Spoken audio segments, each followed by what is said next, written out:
Now boarding for Rebuild of Joycast, your weekly destination for anime, manga, and more.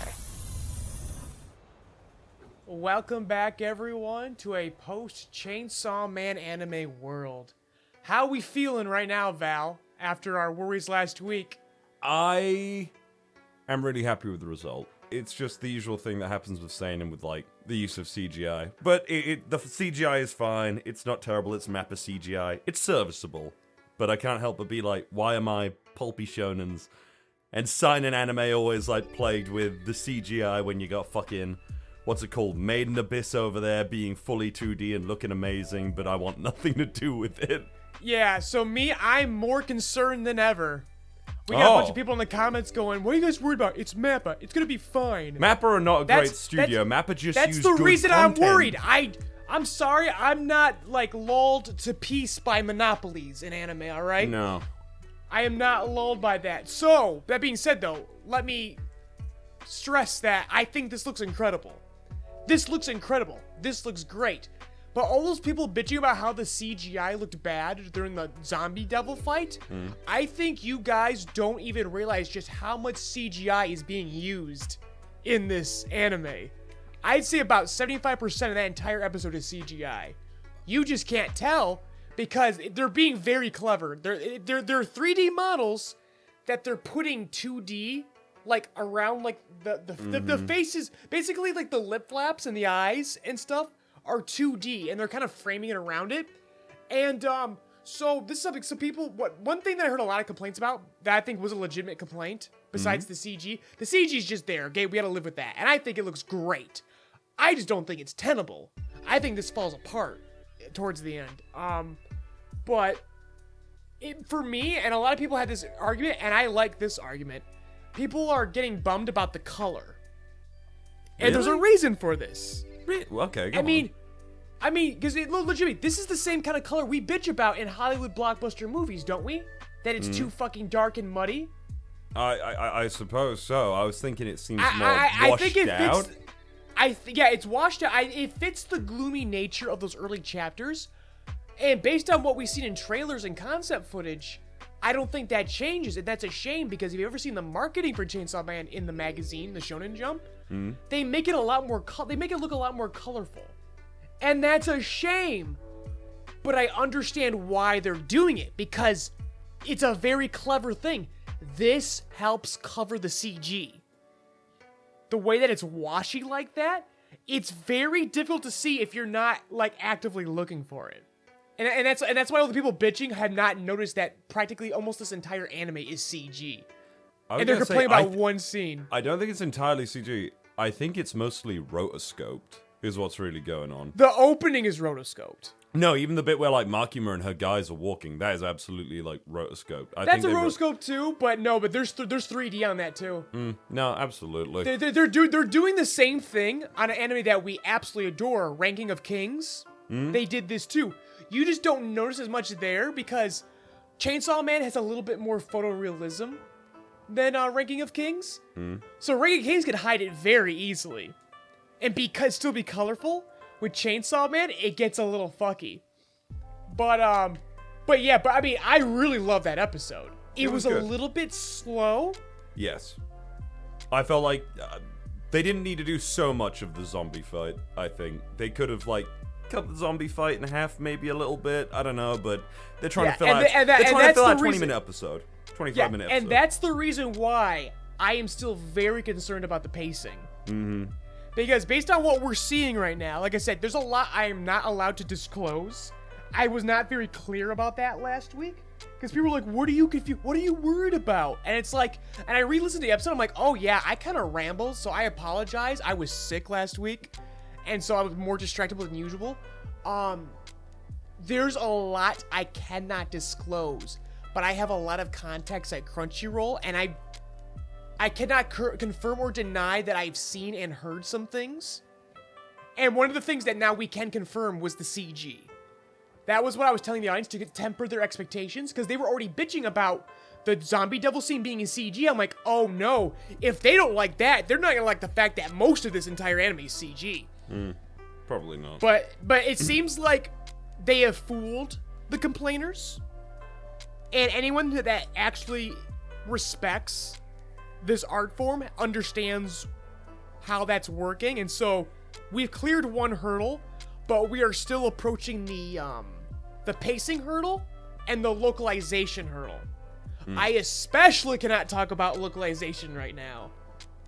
But basically, have you heard about a release date for the English dub yet? No, I have not. I have not either. And yeah, I'm very fascinated because Same. Yeah, I can't talk about it, but it's gonna be a while. Obviously it wasn't gonna be a simul dub. But yeah, there's some very interesting things happening. But you know, it's a good karmic comeuppance for the bullshit with Chainsaw Man. In private, I can tell you more about it. I've told you some things in private, Val, and I'll tell you a little bit more. But but audience, basically, in a realistic world, you won't hear what happened. Like they'll release this, it'll feel like nothing happened. But I'll just tell you right now, things are happening that are very morbidly fascinating about the localization of Chainsaw Man. I enjoy it. It'll work out. It will work out, but if you heard what I heard, you would be worried because it's like, ever watched Movies with Mikey? No, I've never even It's a video essay YouTube channel. It's fantastic about films, and he always has this little ongoing song joke called "Nobody Knows What They're Doing." And it's a very good thing. I think people hold these anime, they hold anime localization like Funimation, prior Funimation, and now Crunchyroll, and all these other studios to this, like, they put it on a pedestal. You're still not used to that, are you? What? Like, Funimation's gone, it's just Crunchyroll now. It's very difficult, because I've always known Crunchyroll as the cringy little, Crunchy as like the little cringy little brother that I love. No, it's a Funimation. I'm Crunchyroll now. You can be whoever you want, big guy. Yeah, but so like I was saying, like, we hold these things despite the $1 billion merger. We've had this discussion in previous weeks about the lack of union representation, how cheaply they pay their actors. Nobody really knows what they're doing. It doesn't matter that Sony merged these guys with $1 billion. Yeah, I mean, nobody knows what they're doing. A lot of shit is happening by the seat of their pants. This is common in Hollywood. I mean, we're learning this right now. Marvel just delayed a bunch of fucking movies. Dude, it's not even just that. Blade has been put on hold because they're having fucking issues, because they're rushing things. They've been stretched too thin. Nobody knows what they're doing. And it's so morally fascinating when you have an in, and you really get to see that for what it really is. And it's so even more fascinating when these things get released and we act like there was no turmoil behind the scenes when they come out. Right. And so that's why I tell the audience to temper their expectations, to be very patient about what's surrounding Chainsaw Man, because if you know what's going on right now, it's fucking scary. But realistically, and most likely, it'll be just fine. To be honest, dude, I think that the entire fucking entertainment industry is going into stagnation right now. I mean, have you heard with all the stuff? It's a fucking mess. It's a mess. Have you heard all the stuff with like Cartoon Network and everything? Like they're just but I want to put a hold on the Cartoon Network. There's one thing. Oh yeah. Yes, but okay. I don't say anything because there was an extrapolation on that report with Cartoon Network. Oh. We don't have the full story. Definitely some creative control has definitely been taken from Cartoon Network. That's for sure. There were layoffs, but there's still a Cartoon Network. There are still people there. They are still working on shows. There's still something there. We don't know, because basically, again, I know a few people involved with Cartoon Network, and they said that was overblown. Please don't talk about that until there's more information. Until this, because this is a developing story. So don't say anything. And that's the reason why I'm not telling you exactly what's going on with Chainsaw Man, because this is the developing story.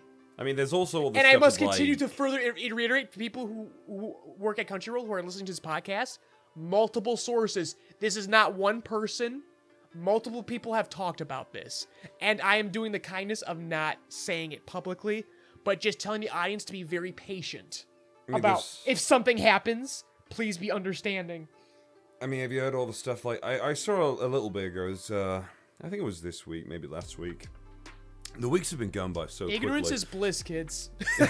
A little bit, but no, it's like what was it? A while ago, like there was something about the Texas anime actors in a huff about something, and the preference for LA-based studios or something. So all the Texas actors were like, no, you can't count Texas out or anything like that.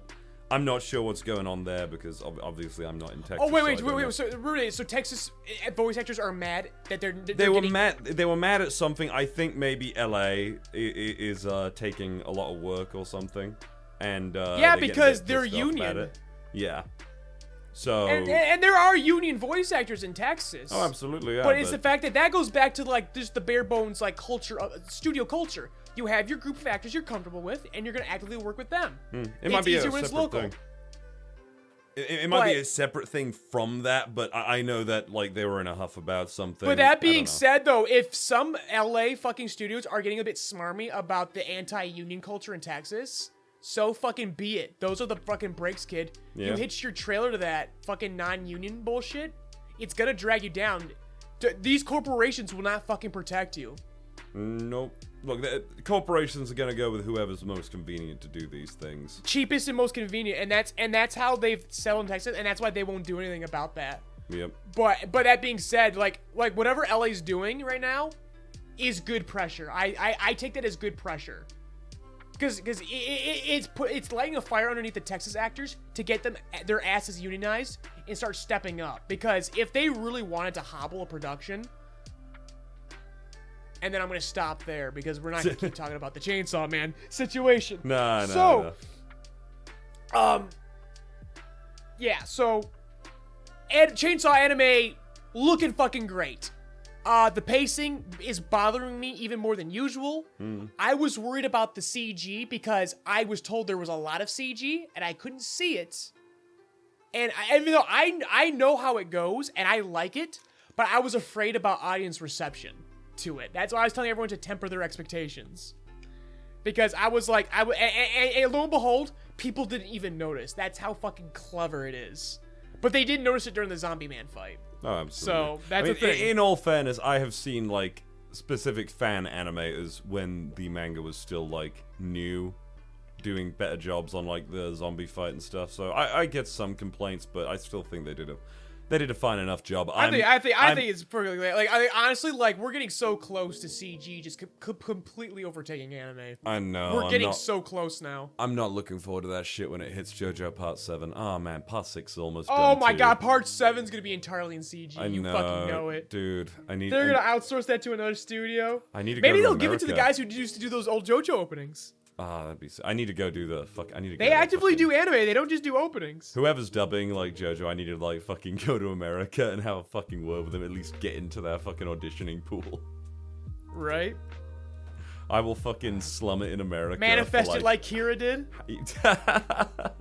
Honestly, I'm seeing so many. It's a monkey's paw. Be careful. You might wind up on Netflix again. I will be honest. I actually don't like. I'm seeing a lot of people on Twitter trying to manifest roles lately, and I don't like. Yeah. That Oh, attitude. it's so fucking annoying. Stop that is, shit. It really Guys, is. here's the thing. Kira was manifesting, but she wasn't like sitting there going, "Oh man, I hope I'm cast in JoJo," and like actively like messaging Right. fucking directors. Or actors. No, she was just doing fucking cosplay and fucking fandoming the manga and shit. Pretty Because she much. was just a chick on the internet fucking to start. fan.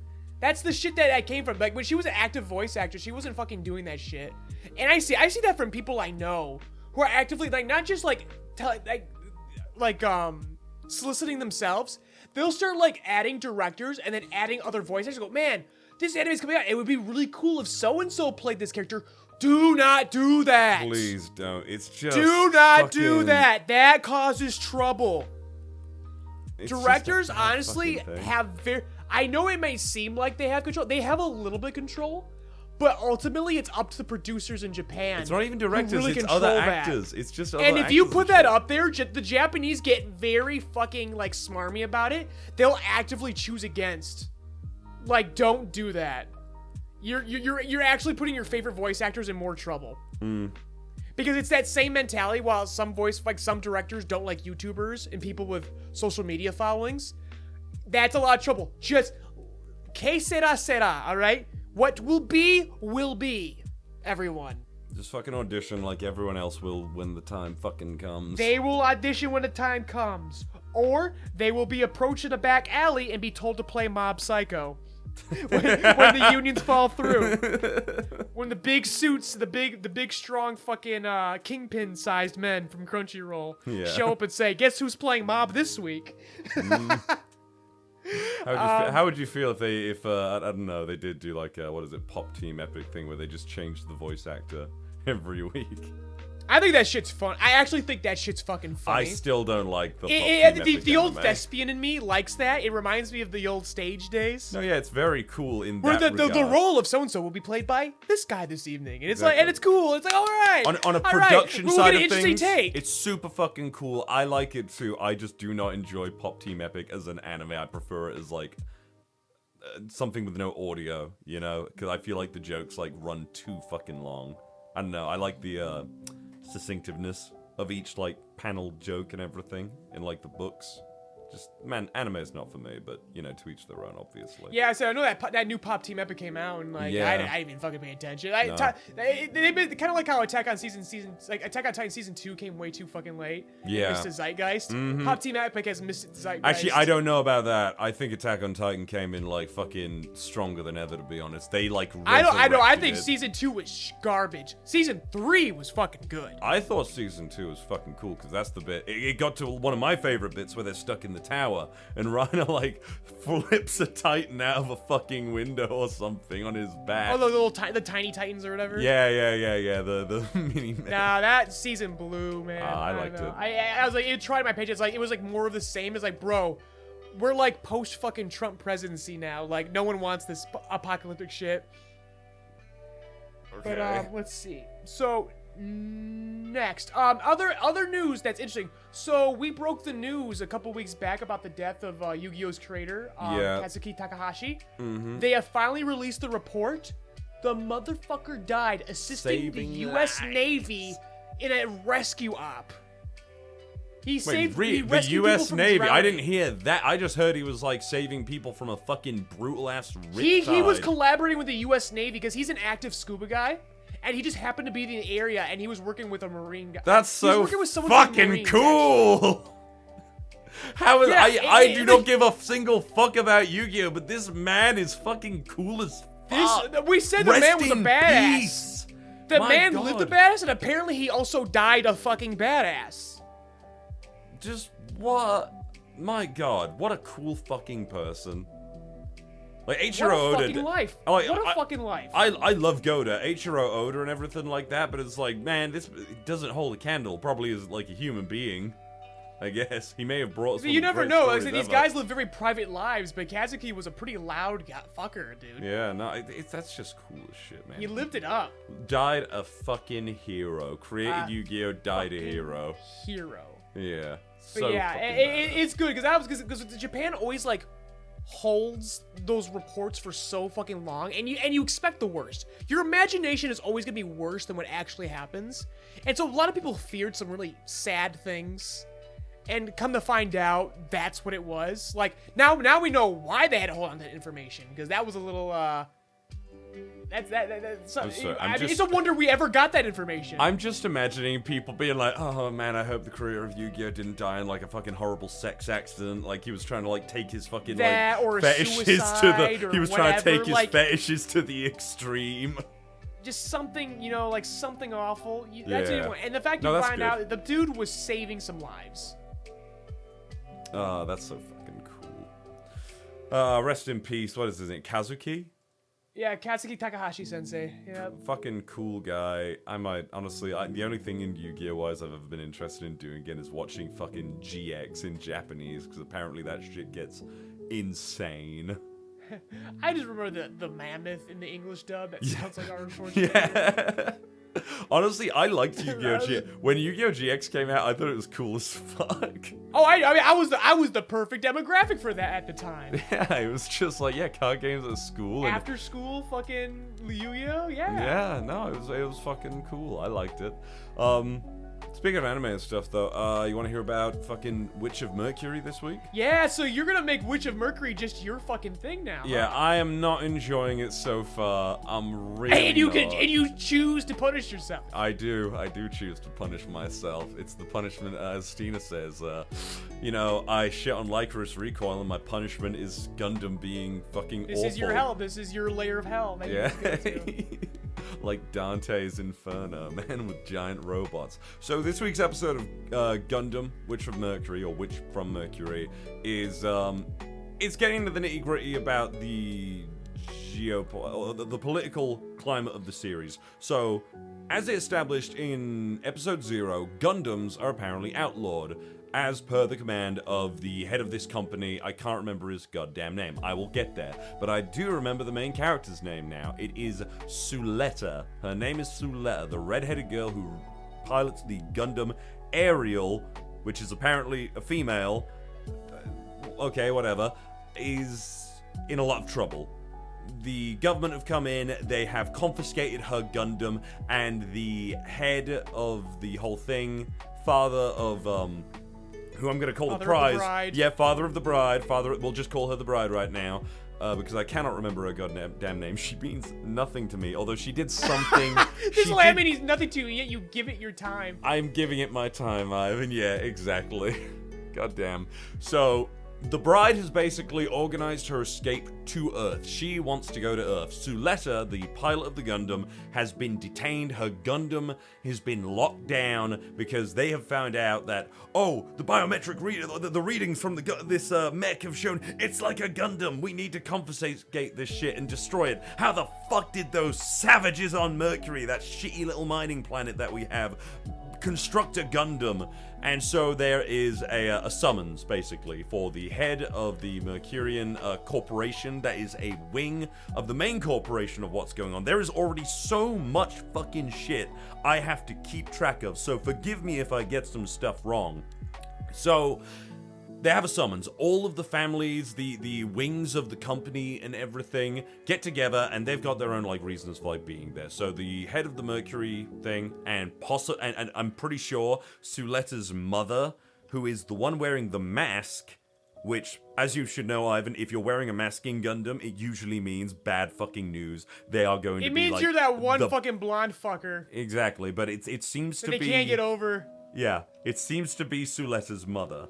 So, the guy who lost the duel to Suletta, his father is very pissed off, he's disappointed, and he's like, okay, we're gonna have to make up for this, some other time. And the woman in the mask, Suletta's mother, comes in, and he's like, oh, great, it's fucking you, what do you want? It's like, you're gonna ask me for a favor. And it hasn't gone into this, because the guy has vouched to allow Suletta to keep her Gundam if she wins a duel, one more duel to keep her Gundam.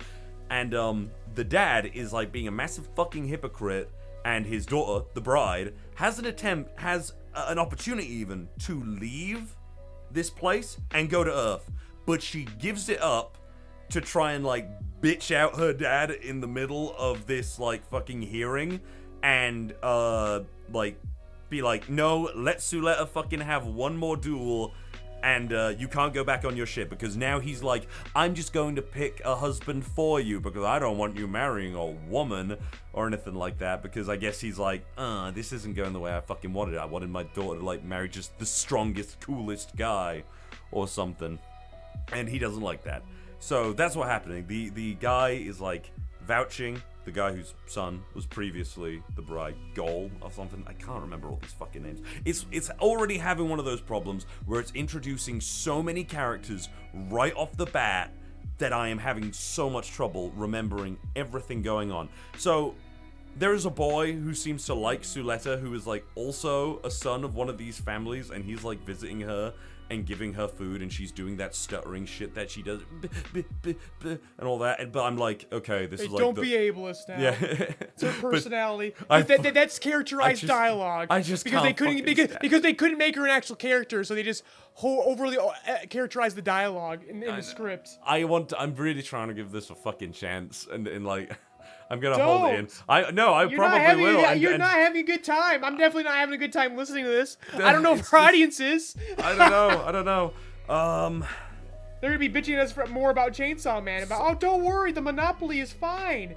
It makes things more gooder. So the bride has basically come in and she's like, no, you can't fucking let this happen, and given up her one opportunity to go to Earth as of now. So she's at least like developing some sort of like, interest for me. She's given up something that is evidently important to her, but she's still not doing anything as a character to interest me.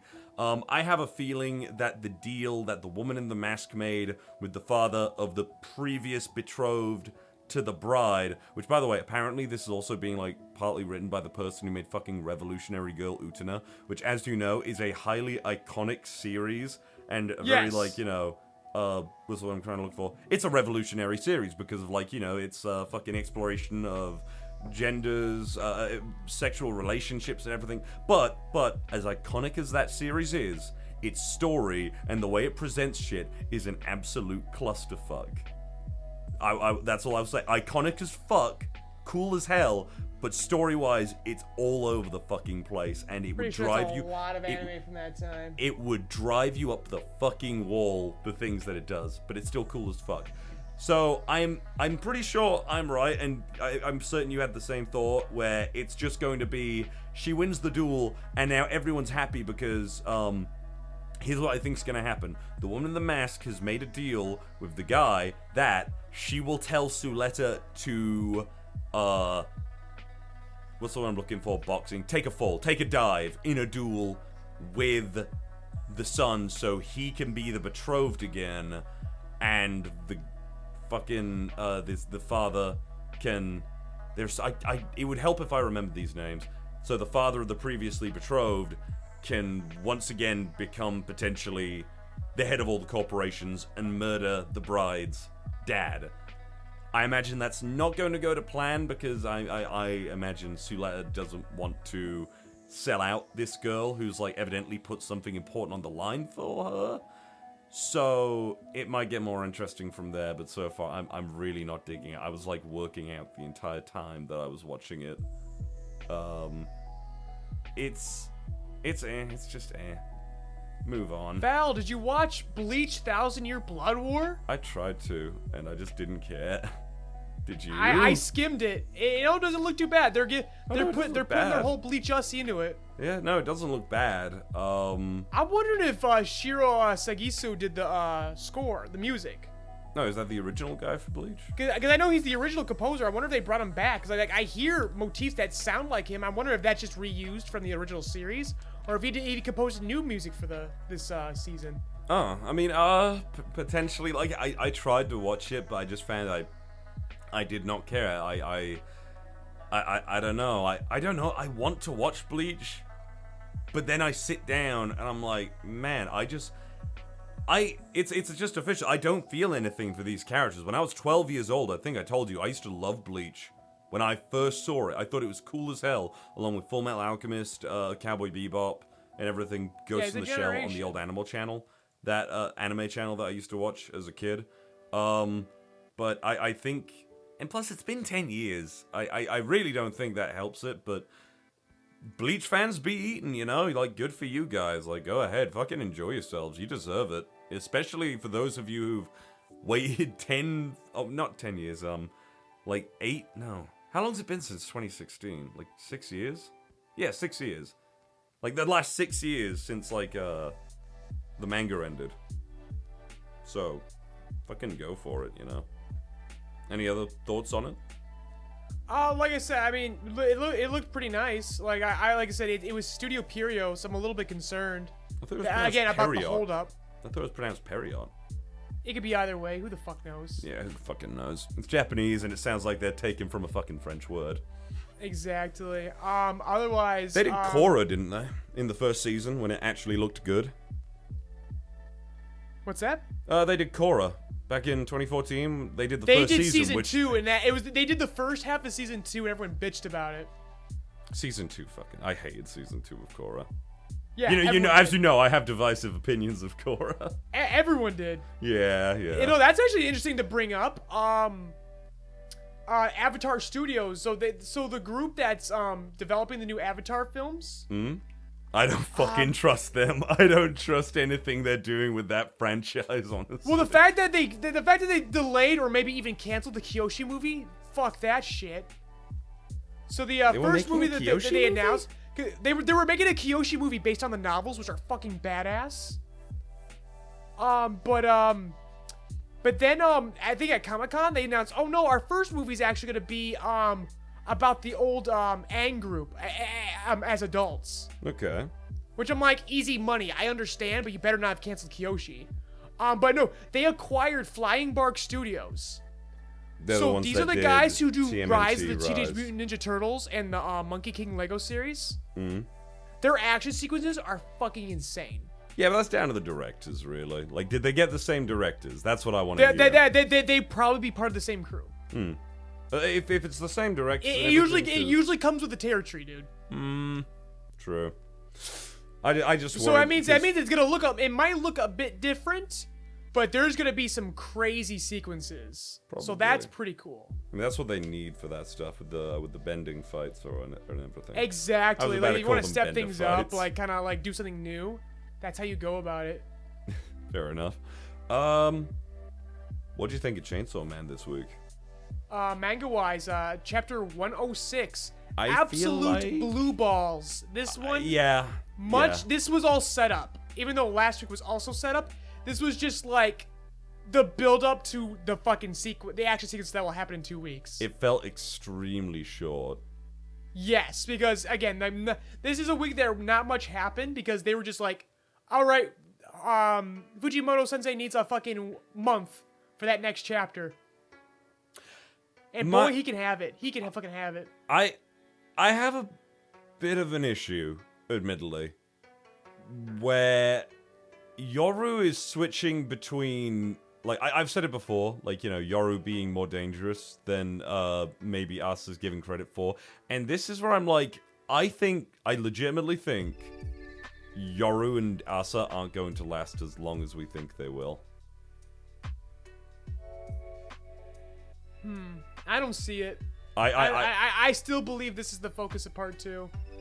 It could very well be. I think they go the distance. Like, but I'm trying to, like, cause the only. But I do understand the whole thing with Fujimoto. Like, no one's safe. Yeah, exactly.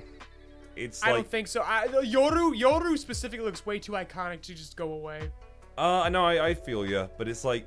If you read Fire Punch, and I know he has evolved so much from Fire Punch, like, yes. It's unreal how much better Chainsaw Man is compared to Fire Punch. Fire Punch has still got its merits that I enjoy, but I can just see how raw his storytelling is in that, and suddenly it's like, oh, and I introduced this character, and this guy is, like, slowly developing, and then suddenly he's just dead, like, off-screen or something like that.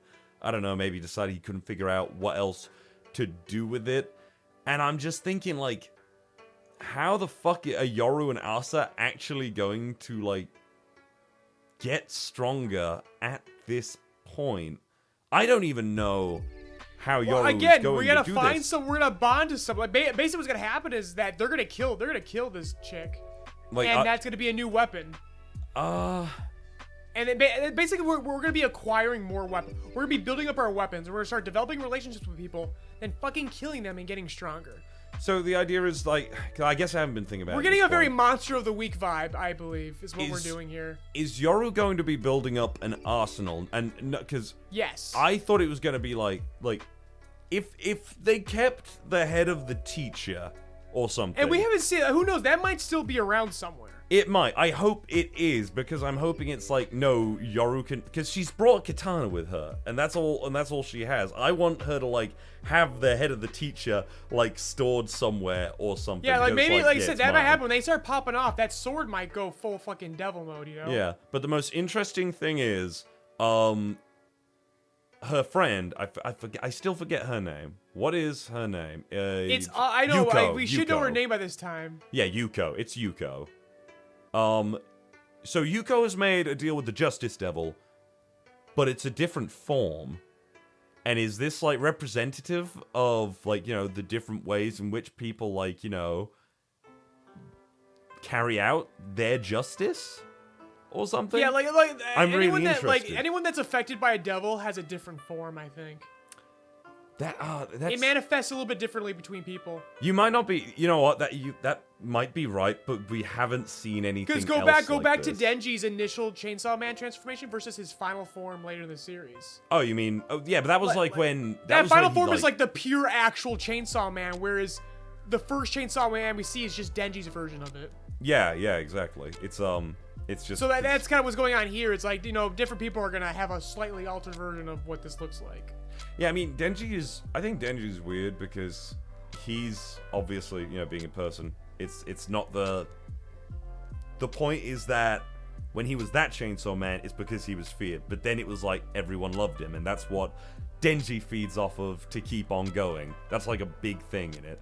The fact that people love him and want to fuck him and stuff, and he's like, yeah, I can fucking do this. Like, that's not what a devil is. A devil is obviously based on the fear that people have for him, or Denji is feeding off of and powered by the fear that devils have for him now. That could be it. Like, Yeah, they haven't really gone we'll into it. probably get some but- kind of clarification on that, but I think definitely our assumption now is people's love for Chainsaw Man. Yeah, That's but what we've been told since the last time we were updated on that. the other thing I was thinking was there like a mistranslation? Is this a different devil? But I'm like, no, that can't be it. No, this is definitely Justice. Justice and War have been going at it. These fuckers got a beef. Yeah, because this Justice form, fiend, devil, whatever the hell it is, really, it's got no eyes. Unlike the last time when the schoolgirl was trying to fight Yuko and Asa. And it's got these tendrils on the side of its head, which I imagine I was looking at as like these representing like the weights of justice. Like it's got a weird shape to it. Some of The these scales. devils, like, I don't think there really is much in the designs that is really thematically related to what they are. No, Because go back to the cockroach devil. true. What the fuck Yeah, about he did. that had anything to do with cockroaches? I mean, I just imagined it was a buffed out, fucking scary. I could see the cockroach aspect of it, but I assume because so many people are freaked out by Yeah, cockroaches in the world, it's just fucking exactly. huge and So crazy many looking. people are afraid of cockroaches that it's a pretty powerful, big ass fucking devil. Which is badass. I love that. Whereas with Justice, it kind of makes sense that Justice isn't that necessarily that strong. Because I mean, who really fear? Like I said, we don't really have a full-on specification of what kind of justice. we have we're talked fearing about here. this like every week. The Justice Exactly. Devil We're not has having it come again, up. but I'm just saying No. that, like, who would be afraid in a relative sense? Who's as afraid of justice as people are afraid of cockroaches? In the same vein of chickens. Yeah, exactly. It's I mean, I would say the Justice Devil is clearly not as powerful as the Cockroach Devil. And as we see, and War has, and the fact that War is also in that weak little Furby state. Well, that's because Chainsaw Man took a bite out of them, obviously. Yeah, but I'm saying, like, Justice could also be in a weakened state. Yeah, no, they absolutely. Oh, Like yeah, I said, true, but I said, true. we're gonna find out soon what's going on. Like maybe when a devil gets of a concept gets beaten, or like, you know, because they never die, they just come back later on, don't they? No matter what. Maybe they get weaker every time. Every time they reincarnate, could they be come it. back a little bit weaker. That could be a thing. Yeah, it could just be in general, but Chainsaw Man is just on another level. When he like eats you, obviously it's just like, no, like my fucking concept, everyone forgets about it. Which I still wonder, like, why is it Chainsaw Man that does that sometimes? Like, why is it specifically Chainsaw Man that does that? But whatever. It kind of like you said, it was a blue ball chapter. There's not a whole lot to say. Yuko is burning something, I assume. I want to guess that's the corpse of her neighbor that she killed. That's my assumption. 'Cause I'm Most likely. yeah, I'm like, what else could she be burning? I'm still up in the air about Asa and Yuko right now, because I am just like, man, unless they're gonna bond suddenly over killing this person, And I don't know how Asa's gonna be down for that, really, because Asa really likes this person. She expresses wanting to talk Yugioh. Yeah, so we're gonna see, because who knows? Maybe that's basically the what if we're dealing with right now at this chapter. It's okay. How is Yoru going to fight justice? How is Asa going to save Yugioh? That's the fun of this duality, this pairing that we have. That's why this is so fascinating and interesting to read week to week. Do you think... Alright, how do they both get what they want? Or how does one undermine the other? Oh, okay. No, but do you think Denji's gonna jump into this? Do you think Denji's going to jump into this? Oh yeah, I think so.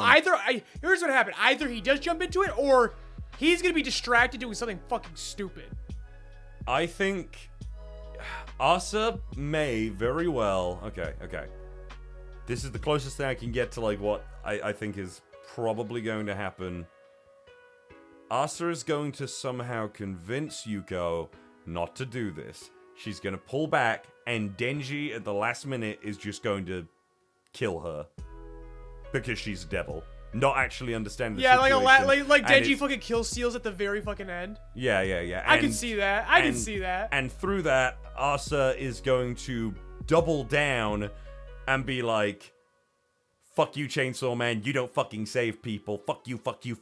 I hate you so fucking much. Let's fucking kill him, Yoru. I'm completely 100% down for this now. Yeah, that's how they align forces. You know what? She never really liked Chainsaw Man to begin with. No, I think exactly. They never really had a disagreement when it came to Chainsaw Man. No, exactly. She doesn't like Chainsaw Man, but it's gonna be like doubling down on actually doing whatever it takes now to hurt Chainsaw Man, because Chainsaw Man will have officially taken something or someone from Asa. But yeah, like I said, there's not much on this week to go by. It's just a setup.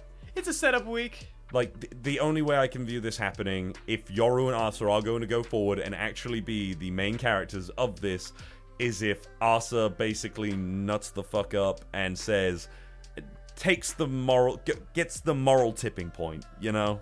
That's what I'm thinking. Yeah, no, I think that makes sense. Yeah, so this might be that. One Piece.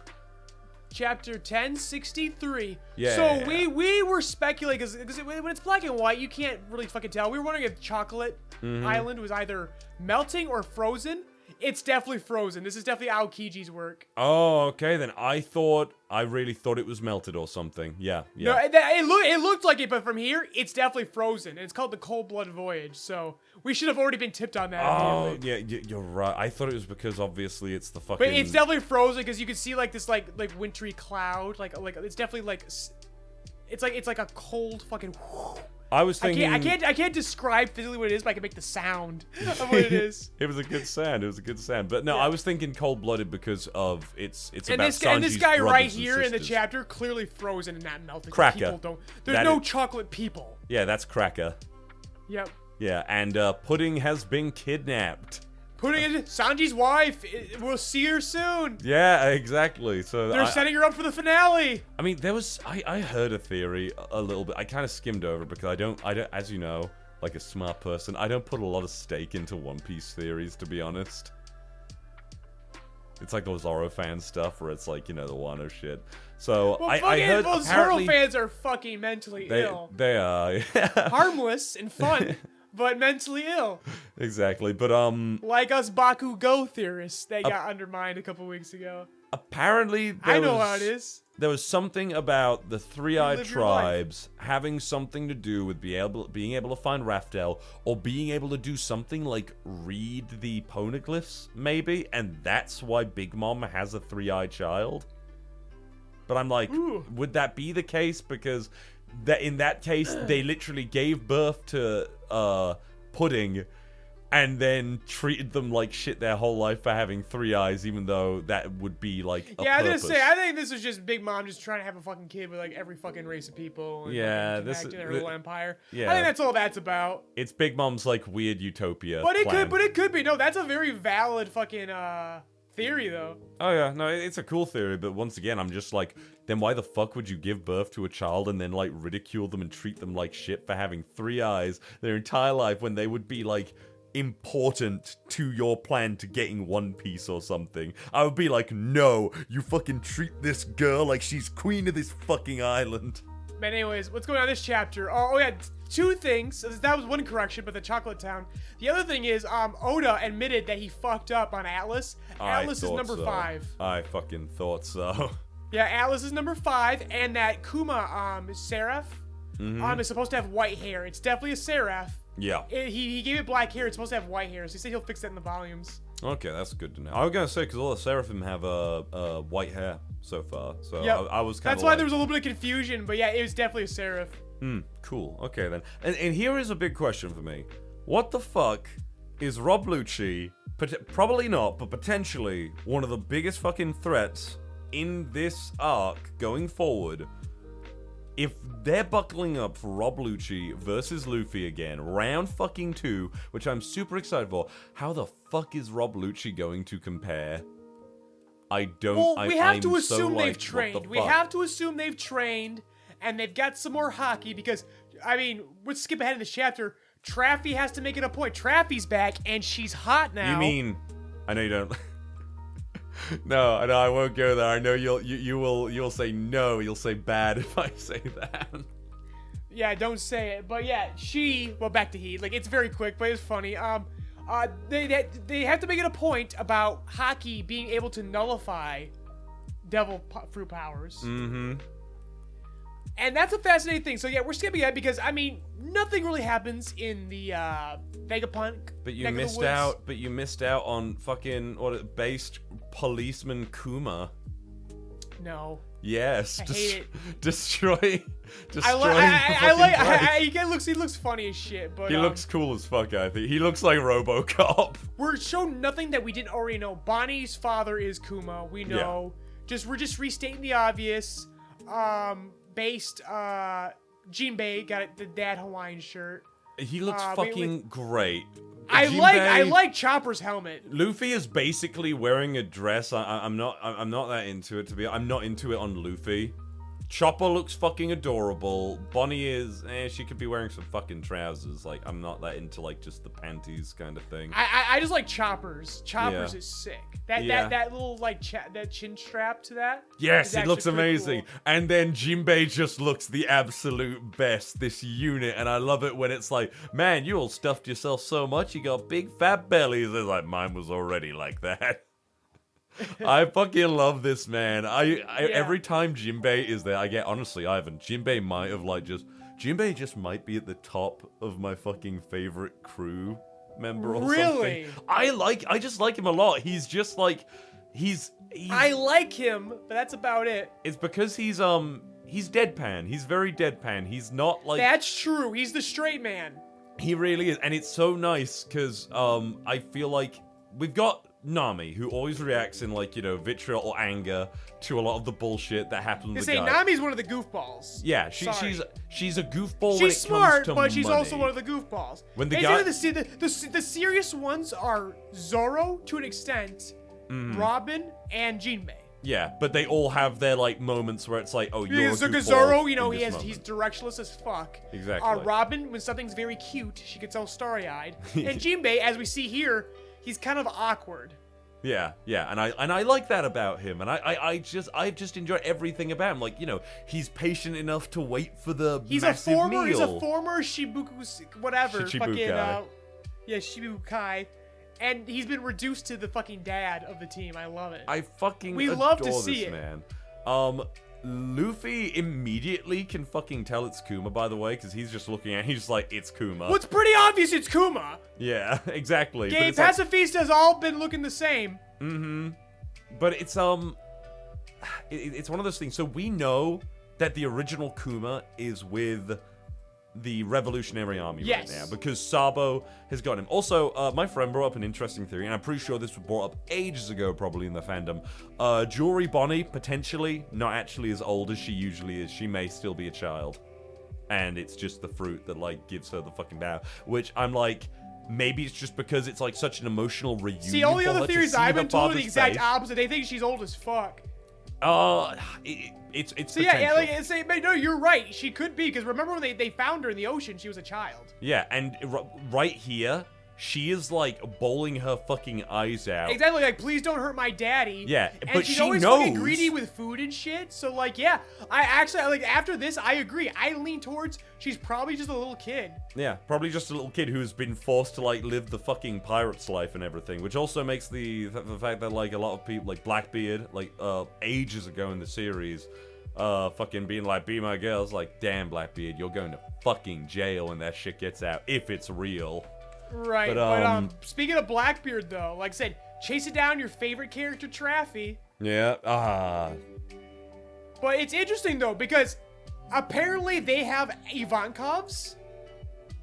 No, they don't. It's Dr. Q's Sick fruit. Okay. Yeah, so this basically revealed to us all the OG Blackbeard crew's power. We've got Doc Q with the sick fruit. Apparently Yeah, he with is the able... warp and the buff. Yes, yeah, warp and buff, which honestly seemed like Hey, they gave the horse Pegasus. Yes, they did. Honestly, I was scared from it. I thought they, like, somehow... I thought they went to Skype here. I thought they, like, killed Gonfal's horse for a minute. That's what I would do. That's what I'm wondering. Like, legitimately, that's what I'm wondering. If they've killed the horse, and I thought they killed Ivankov. Yeah, which I'm pretty sure Gonfal's horse... It's a bird, actually, and it ate the horse fruit. Yes, not exactly. The mythical Pegasus fruit. So... Well, no, in the translation I'm reading, they say horse. Does it? I'm reading mythical Pegasus. It says stronger... It's mythical horse, Zoan fruit, model Pegasus. Yeah, so... Oh, you know what? Okay, yeah, so yeah, I forgot, because there's multiple animal fruit. Yeah. It's like, you know... I remember there's dog, model wolf. Yeah, and Anubis or something, or Jackal, that's it. Yeah, Jackal, that jackal. makes sense. But isn't the fucking... So it was a bird that got the horse fruit, and that's why it's a Pegasus. Yeah. Here's my question, though. It still invokes that, though, man. Oh, absolutely, but here's my question. Is Jesus Burgess's fruit a new thing, or has he always had it? Yeah, That isn't is it? my Because he's real always been a question. strong guy. Like, was he just strong in Dressrosa? Was he, like, has he always just been... They just decided to reveal it now. Yeah, like, I don't know. Maybe it's like...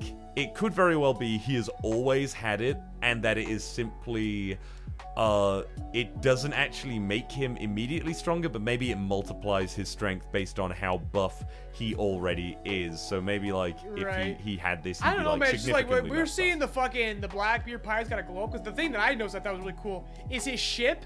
Because remember, it started off as a log raft. Yeah, and I love that fucking log And raft. now he's got Everyone two does. giant logs on a ship. That's sick, bro. It is. Now it's cool seeing like how far Blackbeard has come. To be honest, even though he is a massive piece of shit, I genuinely enjoy seeing the new heights that Blackbeard has. Yeah, because you love to hate him. You love to hate him. Yeah, Blackbeard is my favorite villain. He is actually my favorite villain in the series because Nah, see me, it's Crocodile. Sorry, you can't. Oh no, absolutely. Crocodile is one of my favorite characters in One Piece. Crocodile has it all, but no, yeah, I know you're trying to delineate like my favorite piece of shit versus my favorite character. Yeah, exactly. Crocodile is like my #1 One Piece character, like one of my he's favorite. He's my number one. I think he might be my favorite character, but he's also probably also my favorite villain. I would love it if Crocodile would make an appearance. I mean, he did. But he yeah, did. but Blackbeard, like as of now, like watching the journey that Blackbeard has gone on, yeah, man, he's up there.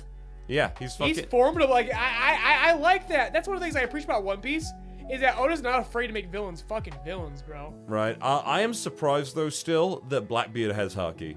We mentioned this a few weeks ago in the chapter where We talked about obviously he has attacking to have it because Yeah, I know just for the fact that people will start arguments for the dumbest reasons. I know that's they why he will, has to have it. but I literally always thought that the reason why Blackbeard was so obsessed with getting the darkness fruit because he's a freezer type. He's not the type to actually train and like exert himself. But here's the thing: he's not the guy to train. route. But look where he started, and where he is now. He's probably like learned this over time. Probably, which he's it's probably fine. trying now. And seriously though, these are the scariest devil fruits that we've seen in the series, I think, for a while. The warp fruit and the sick fruit. The sick fruit sounds fucking terrifying as a power. It does, but Traffy already like fucking nullified it. So like Pretty now it's like, much. all right, well Luffy's not gonna get fucking sick, and Zoro's not. Probably not, but it's like I'd like to believe that maybe I would genuinely like to believe that is because Traffy is a doctor, and maybe he can concentrate his haki in some kind of way. I mean, he's the one who figured it out. Like, Yeah. he's gonna be there to tell Luffy and them how to do this. Yeah, I genuinely would like it if this is like some kind of subset of haki that Law has discovered or figured out. Developed, yeah. Yeah. It would make sense. Because he's a world-renowned doctor. He's the surgeon But of he has death. to, he discusses right here how just haki alone can nullify, and that makes sense. I mean, that's how fucking Luffy was able to fucking hit Kaido and shit. To really channel haki against his devil fruit. Like, Yeah. this is a thing. The principles are basically the same. Are you looking at how buff Law's gotten, by the way? Like, he looks buffer. He's probably been drawn this way for a while, and maybe just in the few weeks I haven't fucking seen him. But he just looks cooler to me for some reason, Yeah, like his a bit of fucking muscle chest on him. is huge. Also, look at Blackbeard in the last fucking panel, hunched over like a fucking gargoyle, just pressing Doc Q head into his fucking horse. Yeah, no, he's fucking sick now. Like, he's the most piratey fucking pirate right now. I love it. Blackbeard's, like, there was a point where I was like, I don't know how I feel about Blackbeard with, like, with the actual huge beard and everything, because I always liked how dirty and, yeah, like, you know... I mean, it's just a transformation, though. It was for the purpose of transformation. The fact Exactly. that he had the scruff, and we knew over time this was gonna grow out. Legitimately, I think Oda does the best character transformations that I've, like, seen in most manga. Now that, I'm 50-50 on, because I honestly don't like most of the new Straw Hat designs. No, that's fair. I think I told you, like, when I first, like... When it first got into the time skip for One Piece, I had a really hard time just coming to terms with the fact that, like, Frankie just looks terrible most of the time. Because, But then I feel like he's not afraid to break that isn't broken. Yeah. He's not afraid to do it. Yeah. In the case of, and like I said, it's got like 50-50 results. Because in the case of Blackbeard, it's fucking amazing. Mm-hmm. In the case of Marco, there's, like, barely anything fucking different. Frankie. Chopper definitely looks better. No, I don't know. That can be a matter of preference, but I think Yeah. Chopper actually looks like more fully realized for what he's supposed to be. I feel like Chopper... His old design looks dopey as fuck. No, I feel like Chopper kind of, like, got... Chopper as a character in general has been kind of shat on for, like, the last 10 years. He hasn't I would argue that most of the much. Straw Hats have been shat on. I think it's because... I kind of... Like, what do they really get to? Like, it's not that they get shat, it's the fact that all of their development is super top-heavy. Yes. Most of the development happens in their introductory arc, and then that's it. Or you end up with Sanji, where, Or Usopp. depending on how you feel, I like it, but a lot of people would argue that Sanji's retcons were needless.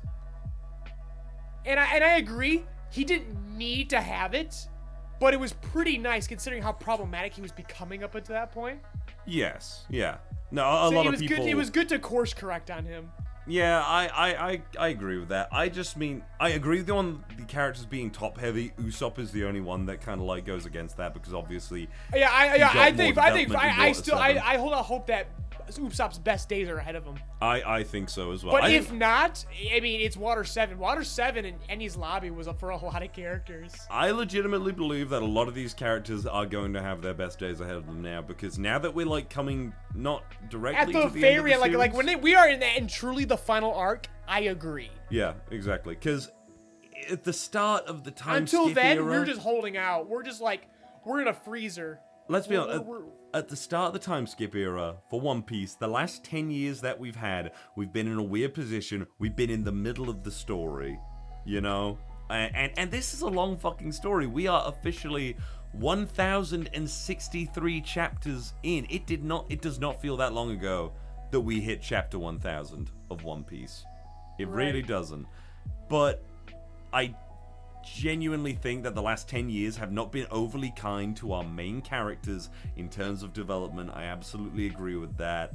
Sanji is probably my favorite Straw Hat. He's always been one of my favorite Straw Hat crew Yes, members. I He gets agree. it I think done. he's fucking great. He's got fucking problems, but They get fixed in real time. Yeah, exactly. Sanji has like shown the most depth in the last couple years towards the end of this period of One Piece. Zoro, sadly, I know he'll get his moment someday, especially soon. Zoro will get his moment when Mihawk fucking shows up. Yeah. That's what we're waiting again, because he's the prime example of we're waiting.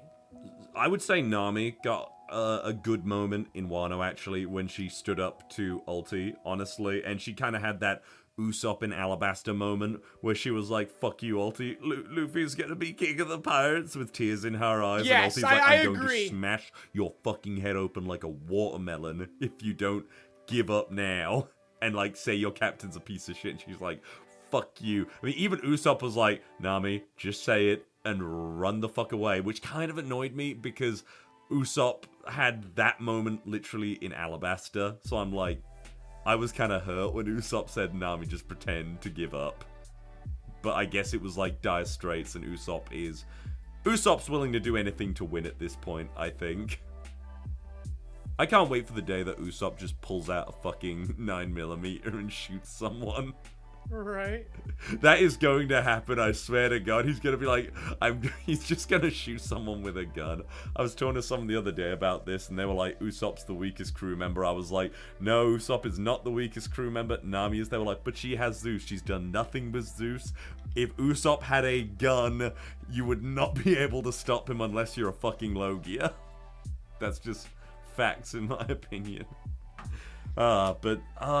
This was a decent chapter, but not much actually happened except for the fact that Blackbeard is on Law's tail. We're probably not going to see we're just checking in with Blackbeard. I mean, we saw him against Boa Hancock, but we didn't like really get a full check-in on what's going on with these guys. You know what? I would genuinely be happy if we got a My Villain Academia moment where we just had a Blackbeard arc. That would be pretty sick. It would be. I want that in my fucking life. Please, Oda. Make it happen. It doesn't have to be a 3-year-long fucking arc or anything like that. I mean, I'm pretty sure he doesn't want to do any more years-long arcs. Which worries me. I'm kind of worried that he might go the My Hero Academia approach to doing arcs. Because it feels like things are really moving in One Piece, doesn't it? Like, only in the sense that, again, you just described how the last 10 years have been. I think this is fucking great. Yeah, no, it is. But I mean, like, are we no longer going to get as much Adventure Piece as we used to get?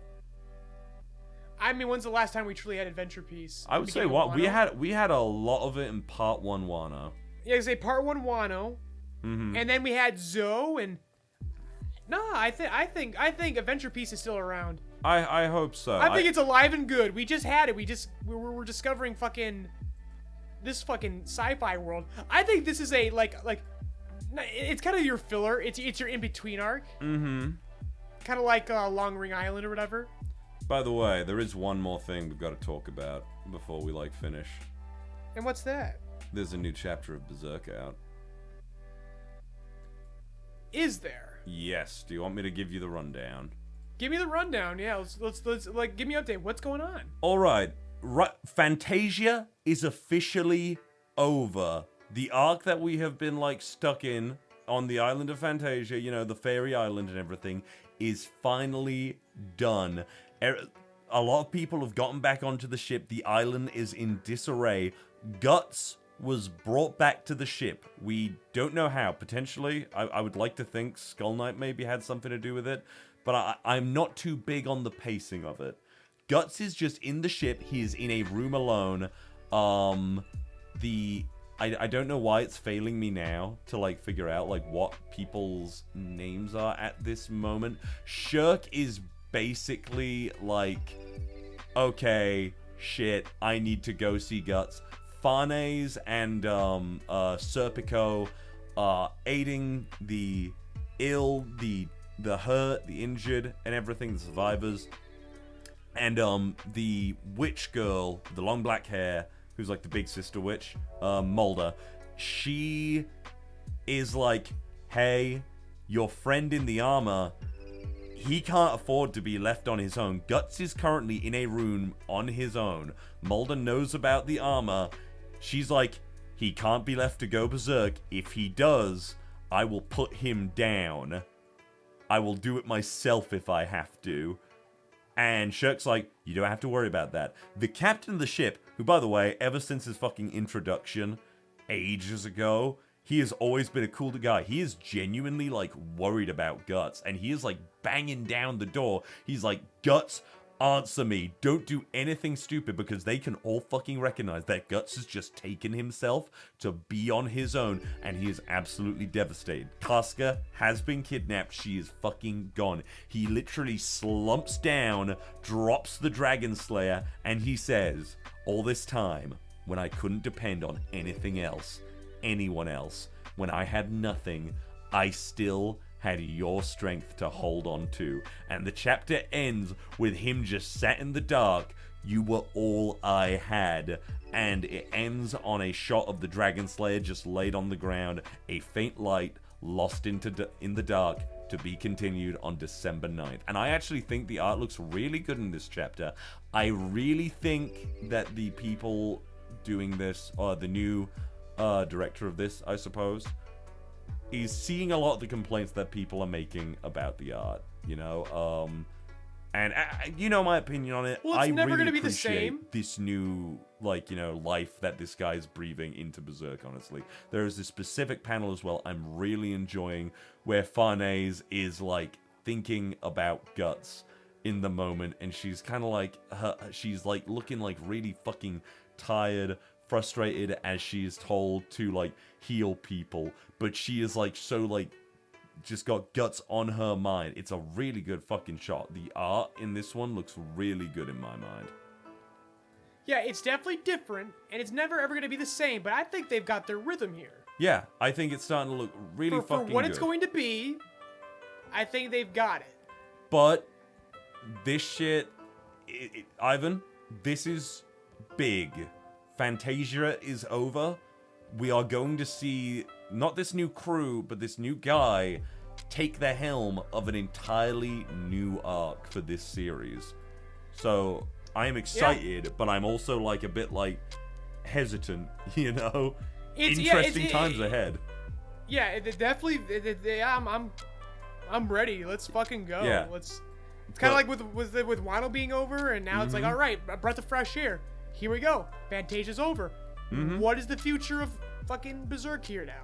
Right? It's a weird fucking time, but I am excited, but also, like, worried. It's just fucking cool. New era, man, new era, and I'm really feeling it right now for Berserk, not gonna lie. So, anything else we got to talk about today? No, that's it. That's a wrap for this week. Alright, sick. A lot of fucking interesting stuff happening, though. Is Chainsaw Man in 2 weeks again? I'm trying to see if they're, like... Yep. Oh, yeah. Basically, from now on, Chainsaw Man manga is 2 weeks, all right? You could stop fooling yourself and think, oh, is it come back weekly? No, it's not. Okay, you're talking to me directly. We're taking care of our mangaka. Yeah, you're right. Wait, no it isn't. New chapter in 4 days, Ivan. No, you're shitting me. I'm not shitting you. I'm looking at this right now. Are they trying to go back weekly because of the anime? New chapter coming in 4 days. I've got no fucking idea. Maybe Tatsuki Fujimoto is just like... Maybe he literally just did this small one so he could do... Maybe he just really wants to show Yoru doing something. Yeah, is that why this week felt kind of short and delayed? Are we back to weekly? Potentially. I think he's going to go... I wouldn't be surprised if he goes back to bi-weekly after this one. After the anime season's over? He might. Yeah. It makes sense. It would make perfect sense. Yeah. So, that's fucking exciting. Interesting. Look forward to Chainsaw Man. So if we have more Chainsaw Man. Fuck yeah, if that's the case, hell yeah, let's go. Hell yeah. Is that... Until then, everyone, take care. Wait, is One Piece on break next week? I didn't hear anything. I'm looking... Wait. When Titans Clash chapter doesn't look... Yeah, no, more One Piece next week. And... So our entire triumvirate for the first time in, like, months, we're gonna have all three of our fucking triumvirate on an episode? Yeah, we are. We're gonna have a Otherwise, anime's fine. My Hero... I know people were bitching about that, too. My Hero Academia anime is perfectly fine. Miracle is well animated, big fucking surprise. This is like the beginning of season 5, so I'm still not seeing it. I still haven't seen it. I'll reserve my complaints for the Vigilante Deku arc. Ah, fair enough then. And I'm gonna try and remember people's fucking names. No, the animation's not bad. It's not exceptional, but it's also not fair bad. enough. It's completely fair. It's doing its job right now. Next week, I will try and remember names in Gundam Witch from Mercury. As hard How about as you that is just going not? to be. How about you just not bring up Gundam again? Because you're just I ruining know. everyone's good time. I'm gonna fucking talk about it. I genuinely want to see if it can like pull me back in. I'm going Well, to if it does, talk about it again if it surprises you and brings you back in. Fair enough. I will give it the grace that I should have given to Lycoris Recoil. I admit that. No, you should just give the grace. You should give the grace you should have given to Lycoris Recoil to Lycoris Recoil. Probably, but here I am. I'm still surprised we're still talking about that one up to this point. Yeah, I know. It wasn't that deep. It was just a fun time, is all. I know. We have made this into a thing. Let's get off this fucking train. Let's get off this fucking train. Everyone take care. See Peace you out. next week. Mind the gap as you exit our podcast safely. Rebuild of Joycast is hosted by Ivan LeRoy and Valentine Stokes. LeRoy's written and directed works can be found on the JoyRide Entertainment YouTube channel and the soon-to-be-released original web manga, PARAMEDIC. Val's dulcet tones can be heard in many of your favorite anime and web series, such as RWBY, Death Battle, Tribe 9, Lackadaisy Cats, and more. This episode was edited by Steena Carey, with YouTube version edited by Cody Rock. Music provided by Lofi Geek. Intro and outro narration by Steena Carey. Outro music composed by Michael Pejovich. Logo and visuals designed by Ivan LeRoy. Rebuild of Joycast is produced by JoyRide Entertainment and Rock Voice Productions LLC, and made possible thanks to Patreon donations from generous listeners like you. This month's highest tiered Patreon producers are Mr. Host, Austin, Gooner Bear, Jellydonut, and MerryBowTie. If you would like your name shouted out at the end of each podcast, an invite to our private Discord to interact with fans, cast and crew, or early access to all of our content, be sure to check out JoyRide Entertainment's Patreon. Links provided in the description. Thank you for keeping JoyRide's engine burning.